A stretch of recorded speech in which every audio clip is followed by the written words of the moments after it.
What are some challenges that you faced after reverting?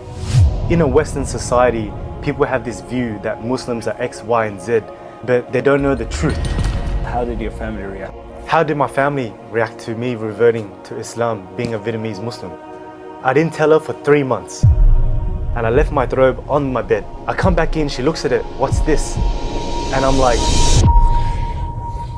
okay, Mom, I need to tell you something. She looked at me and she said, Since we're in Mecca right now, has life become easier since you reverted to Islam?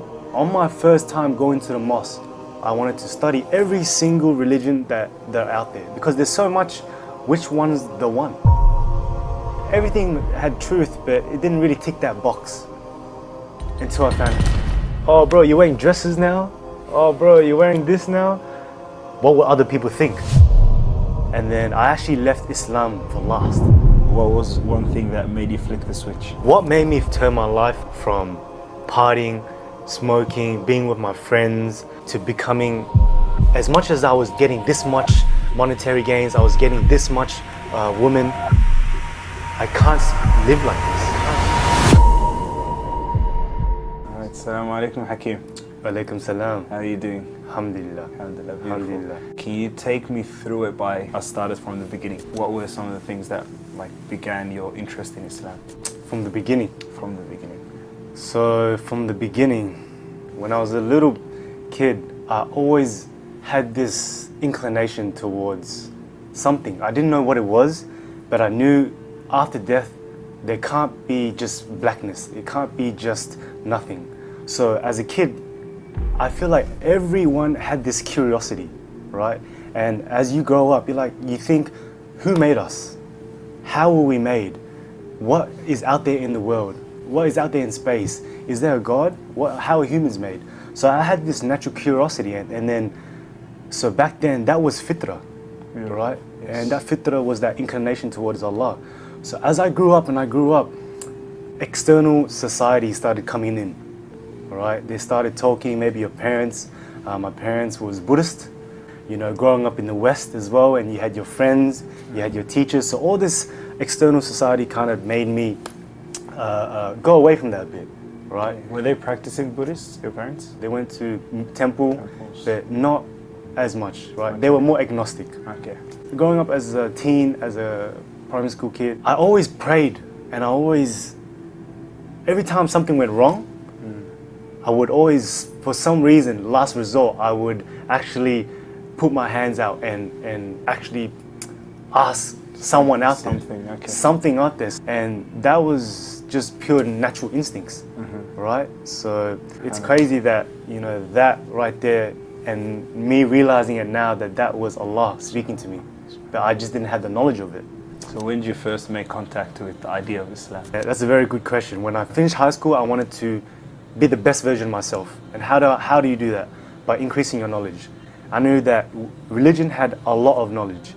So I wanted to study every single religion that are out there, because there's so much, which one's the one, right?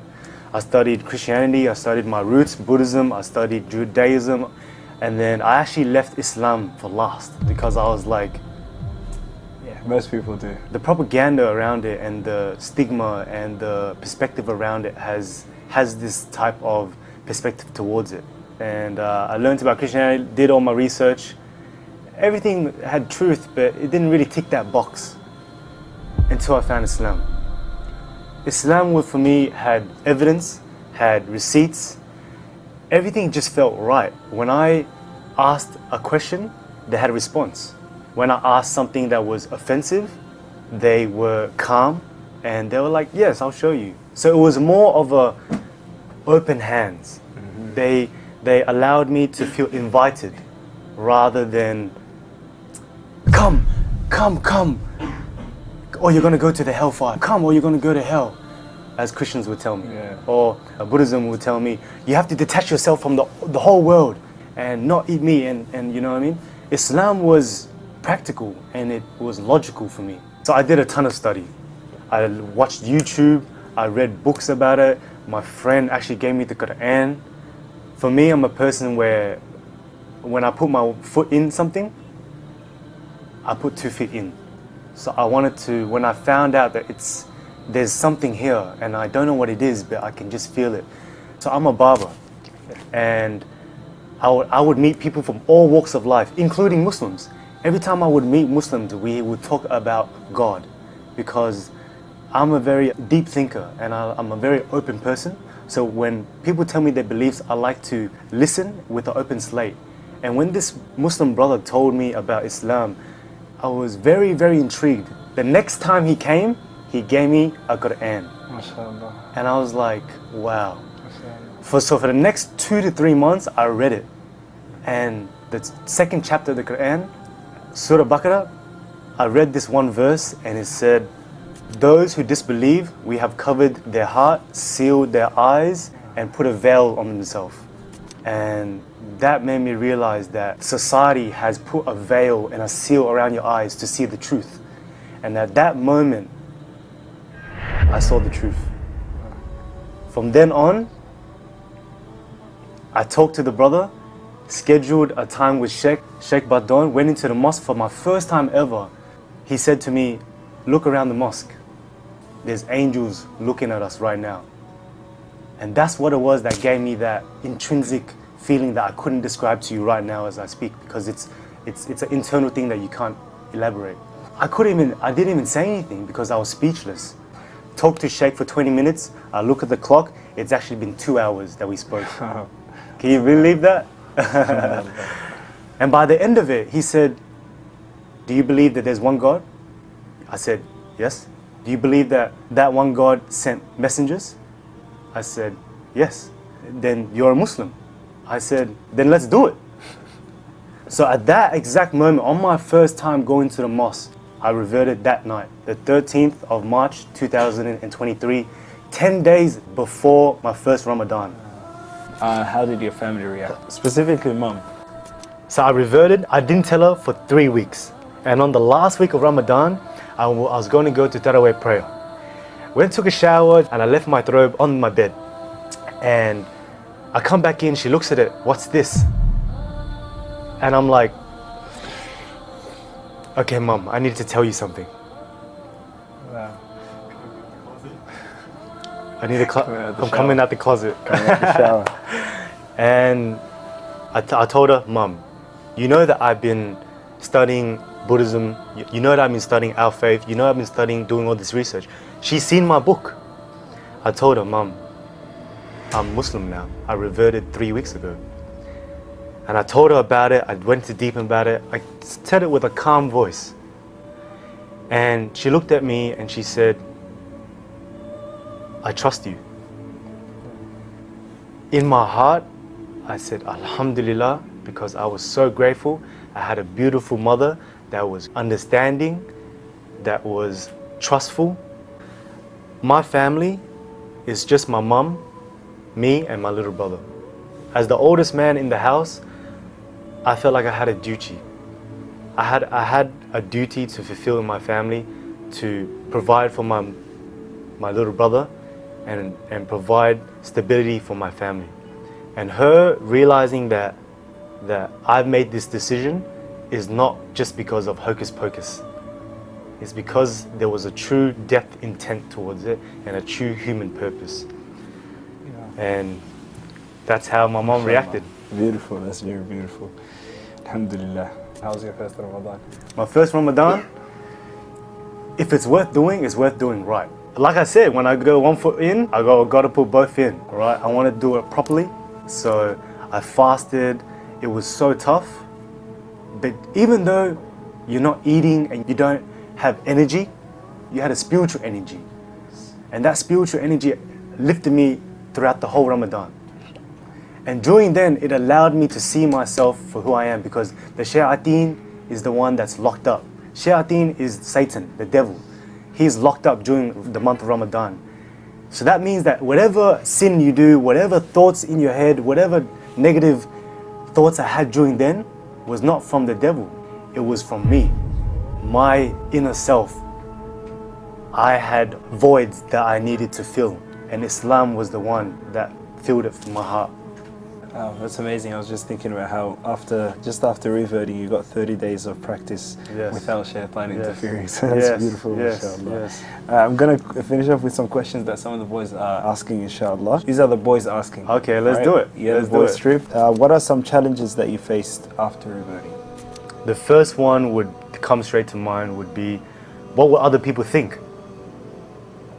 In a Western society, people have this view that Muslims are X, Y, and Z, but they don't know the truth. What was my mom gonna think? What was my friends gonna think? Oh, bro, you're wearing dresses now? Oh, bro, you're wearing this now? So that was the thing that naturally humans are inclined to be a part of the pack. And being a part of the pack in the West and in Australia can be good or bad. But I had to realize and I had to make that decision that if I wanted to become and be on the path to the truth, I had to make sacrifices. And I learned and built a mental model that I've made a lot of sacrifices in my life. And if I make this one sacrifice for what I believe and that I felt in my heart, making that sacrifice for what other people think for Islam is a no-brainer. What was one thing that made you flick the switch? Okay. What made me flick the switch to turn my life 180 degrees from partying, smoking, being with my friends, doing X, Y, and Z, to becoming on this path towards being a righteous Muslim? That point was when I said, I can't live like this. It's just a cycle of you having your fun and then going in a rut. Yeah. When you go in that rut, your heart is impure and your heart is contaminated. That's how I felt. I felt a void in my heart. As much as I was getting this much monetary gains, I was getting this much women, it left a hole and a void in my heart. So I wanted to find something that will fill it.